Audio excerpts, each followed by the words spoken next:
जालिम का कानून है, जालिम का कोई भी फरमान हो सकता है। ये मुल्क के यूपी के लोगों को और देश के लोगों को सोचना चाहिए कि हमारे पूर्वजों ने हिंदू और मुसलमानों की जो मोहब्बत की फ़ज़ा कायम की है, क्या हमारे पूर्वज बेवकूफ़ थे?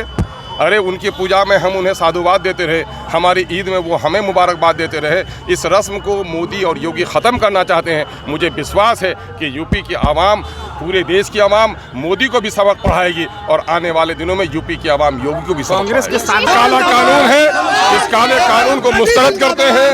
और इस मुल्क में सिर्फ ये मुसलमानों की गर्दन पर तलवार नहीं है, बल्कि मुल्क के आइन पर और हिंदू मुसलमान इत्तेहाद पर यह हमला है। हम सब कुछ बर्दाश्त कर सकते हैं, लेकिन इस मुल्क के आइन को टूटने नहीं देंगे। और इस मुल्क में शरीयत पर अगर हमला होगा, हम इसको भी बर्दाश्त नहीं करेंगे। हम सिर्फ ये नहीं कहते हैं कि मुसलमानों की शरीयत, दूसरों के धर्म आस्था पर भी अगर हमला होगा तो हम उसकी भी मुखालफत करेंगे।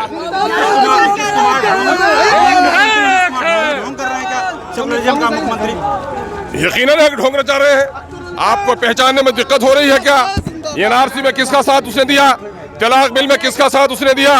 और आज भी इस काले बिल को, आज तो ये कि यहाँ पटने में ये एहतजाज इसलिए है कि पटने में बिहार से लोग कह देना चाहते हैं, कान खोल कर सुन ले नीतीश जी, कान खोल कर सुन ले जीतन राम मांझी जी, कान खोल कर चिराग पासवान जी सुन ले कि आज जिसने वक्फ बिल का साथ दिया वो कॉमनल है, और जिसने वक्फ बिल की मुखालफत की वो सेकुलर है। जो सेकुलर रहेगा वो हमारा दोस्त होगा, जो सेकुलर होगा वो देश के हित में काम करेगा, वो हमारा दोस्त होगा।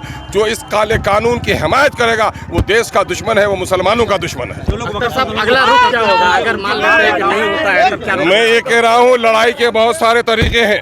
अभी तो सिंबॉलिक तौर पर हमारे लोग आए हैं, हमारे अकाबिरीन, हमारे जो जिम्मेदारान हैं वो जो तय करेंगे उस पर पूरी कौम उठ खड़ी होगी इंशाअल्लाह। आप लोग प्रोटेस्ट कर रहे हैं, दिल्ली में आपने प्रोटेस्ट किया, पटना में कर रहे हैं, इसके बाद अलग अलग हिस्सों में करना है, लेकिन ऐसा लग रहा है कि जो आपके सामने है वो ताकतें इतनी मजबूत है कि उसे कोई फर्क नहीं पड़ रहा है। वो ये कह ही नहीं रही है कि भाई हम कह रहे हैं कि करने दीजिए। वसूलों पे आँच आए तो टकराना ज़रूरी है, जब तक हो जिंदा तो जुल्म के खिलाफ लड़ना ज़रूरी है। हमारे रूह में जब तक जिस्म में जान बाकी है उस वक्त हम इसके लिए लड़ाई लड़ेंगे। हम इस बात की परवाह नहीं करते कि मेरी गर्दन बचेगी कि नहीं बचेगी, हम इस बात की परवाह करते हैं कि इस मुल्क का आइन बचे और हमारी शरीयत बचे। के मामले है, आपने की प्रॉपर्टी है, उनके बाप दादाओं ने दान नहीं किया, जो लोग विरोध कर रहे हैं।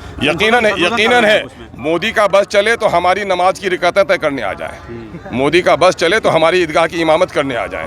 मोदी ने अपने धर्म का पालन करते हैं, न दूसरे के धर्म का आदर करते हैं। मोदी ने इस देश में हिंदू और मुसलमानों की मोहब्बत को पामाल किया है।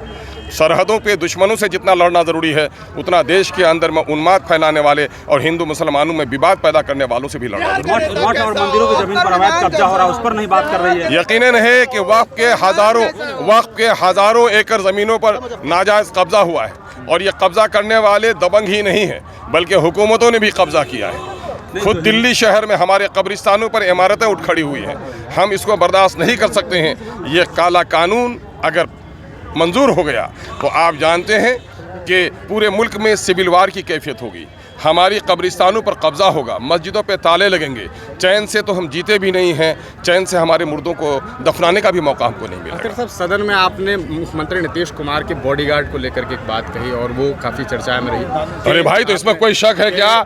नीतीश कुमार के बॉडीगार्ड ने ही यही फतवा में हमारे इमाम बाड़ा की ज़मीन पर कब्जा कर लिया है, और ये जब हुकूमत के कारिंदे ही जाकर कब्जा करेंगे तो ये तो कानून यकीनन है पॉजिटिव सोच का। मैं तो अफसोस करता हूँ कि माइनॉरिटी के जो हमारे मिनिस्टर हैं इनको आज से 3 साल पहले दरख्वास्त दी गई, खुद नीतीश कुमार जी को दरख्वास्त दी गई और मैंने फॉरवर्डिंग लगाकर इनको दिया है, लेकिन इनके कान में जूई नहीं रेंगी। लेकिन असेंबली में बात उठी है तो मुझे खबर है कि आज ही 8 बजे सुबह शायद वज़ीर अक़लियती उमूर का वहाँ जाने का प्रोग्राम था, और हम समझते हैं कि आवाज़ उठाने से जुल्म जालिम घबराएगा। लंगड़ा आदमी हो रात को उठ जाता है, खांसता है तो हथियार बन डाकू भी रास्ता बदलने पर मजबूर हो जाता है। हमें आवाज़ लगानी ज़रूरी है। ये हमारे कुछ जो नादान लोग हैं जो कहते हैं कि अवैसी साहब चीखते हैं और चिल्लाते हैं, मैं कहता हूँ मोहसिन इंसानियत का पैगाम तुम तक नहीं पहुँचा। बुराई को देखो तो हाथ से रोको, अगर न हो ये ताकत तो ज़बान से टोको। हमें अभी ताकत है कि ज़बान से टोकेंगे।